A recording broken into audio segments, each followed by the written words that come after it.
किसान भाइयों, गेहूं में पहला पानी लगाने का समय है।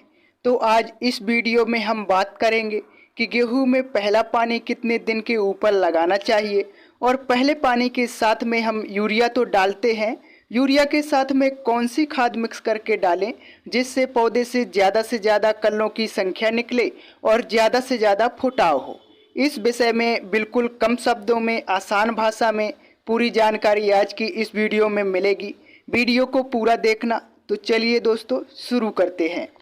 सबसे पहले बात करेंगे गेहूं में पहला पानी कितने दिन के ऊपर देना चाहिए और इसके पीछे क्या कारण है।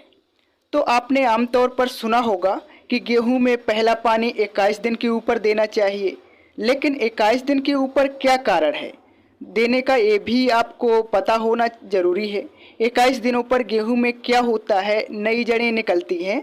जब गेहूं का बीज का अंकुरण होता है तो 2 जड़ें निकलेंगी, उनका काम अब खत्म हो जाता है, वे जड़ें अपने आप अब खत्म हो जाएंगी और गेहूं में ऊपर की तरफ नई जड़ें निकलेंगी जो कि मजबूत जड़ें होंगी। अब आगे का पौधे का विकास इन्हीं जड़ों के द्वारा होगा लास्ट तक। गेहूं में 21 दिन की अवधि को CRI स्टेज बोलते हैं, इसमें ही नई जड़ें निकलती हैं। तो ज़रूरी नहीं है कि आप अपनी गेहूं में 21 दिन पर ही, हो सकता है 2-3 दिन पहले भी नई जड़ें निकल आएँ, हो सकता है 4-5 दिन के बाद में भी पौधे में नई जड़ें आएँ। यह डिपेंड करेगा आपके खेत के अंदर मिट्टी कैसी है, कब आपने बिजाई करी, उसको मौसम कैसा मिला है, उस हिसाब से CRI स्टेज 21 दिन से 2-3 दिन पहले और 2-4 दिन बाद में आ सकती है। तो यह भी ज़रूरी नहीं कि 21वें दिन पे आपको पहला पानी देना चाहिए। फसल की कंडीशन के हिसाब से आप 21 दिन से 2-3 दिन पहले भी पानी लगा सकते हैं, 4-5 दिन बाद में भी पानी लगा सकते हैं। यानी कि 18 दिन से लेकर 30 दिनों के बीच में कभी भी आप गेहूं में पहला पानी लगा सकते हैं, लेकिन 18 दिन से पहले ना लगाएं और गेहूं में 30 दिन से ज़्यादा लेट पहला पानी ना करें। अगर फसल में पीलापन है, बढ़वाल नहीं है, फसल कमज़ोर है, तो आप उसमें हल्की सिंचाई 21 दिन से पहले भी दे सकते हैं। अगर भारी मिट्टी है, नहर का पानी लगता है, फसल की बढ़वाल अच्छी चल रही है, तो ज़रूरी नहीं है 21वें दिन पहला पानी लगाएं। गेहूं के लिए नाइट्रोजन, फास्फोरस, पोटाश और जिंक, ये 4 पोषक तत्वों को बेहद ज़रूरी है।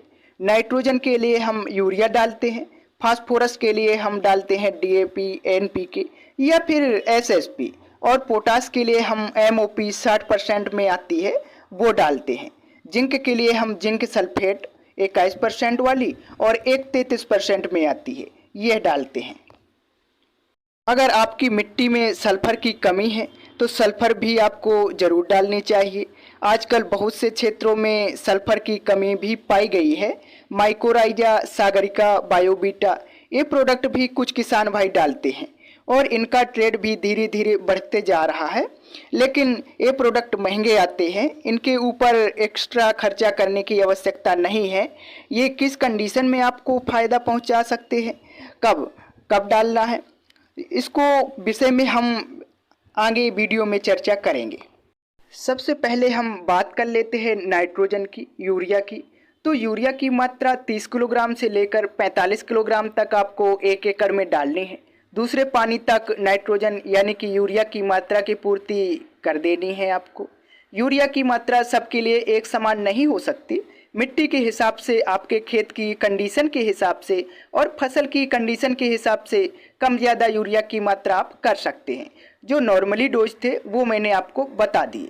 फास्फोरस की बात करें तो इसके लिए हम डालते हैं DAP, NPK या फिर SSP। अगर आपको बिजाई के टाइम पर यह खाद नहीं मिली, DAP वगैरह, तो आप पहले पानी के साथ में इस समय पर डाल सकते हैं। अगर आपको DAP मिल जाती है तो 30 किलोग्राम एकड़ के हिसाब से आप डाल सकते हैं और DAP के साथ में यूरिया की मात्रा आपको कम डालनी है, क्योंकि DAP से भी नाइट्रोजन पौधे को मिल जाती है। अगर NPK 12-32-16 आपको मिल जाती है तो 50 किलोग्राम एकड़ के हिसाब से आपको डालनी है और इसके साथ में भी आपको यूरिया कम डालनी है, क्योंकि इसमें भी 12% नाइट्रोजन होती है। अगर SSP यानी सिंगल सुपर फास्फेट की बात करें तो 70 से 80 किलोग्राम एकड़ के हिसाब से आप एसएसपी डाल सकते हैं और एसएसपी के साथ में यूरिया की पूरी मात्रा आपको डालनी पड़ेगी, क्योंकि एसएसपी में नाइट्रोजन बिल्कुल भी नहीं होती।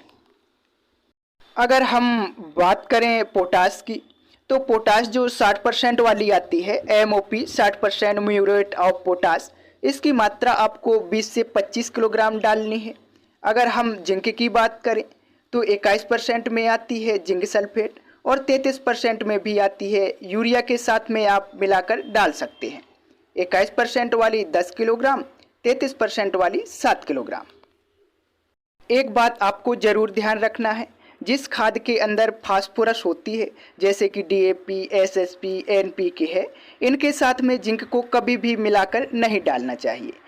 जो कि जिंक सल्फेट आती है, इसमें रिएक्शन होता है, न तो आपका डीएपी काम करेगा ना आपका जिंक काम करेगा।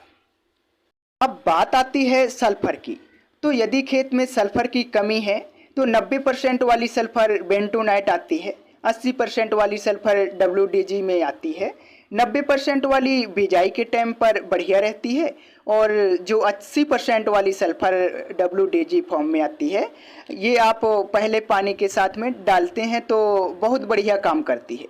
ये फंगीसाइड का भी काम करती है। आप इसको यूरिया, जिंक और डीएपी के साथ में मिक्स करके बिल्कुल डाल सकते हैं। डोज की बात करें तो 80% वाली सल्फर आपको 3 किलोग्राम एकड़ के हिसाब से डालनी चाहिए। इसके बाद में जो माइकोराइजा, सागरिका, बायोबीटा जैसे महंगे प्रोडक्ट हैं तो आपको तभी डालने चाहिए जब आपको लगे कि आपकी फसल कमज़ोर है।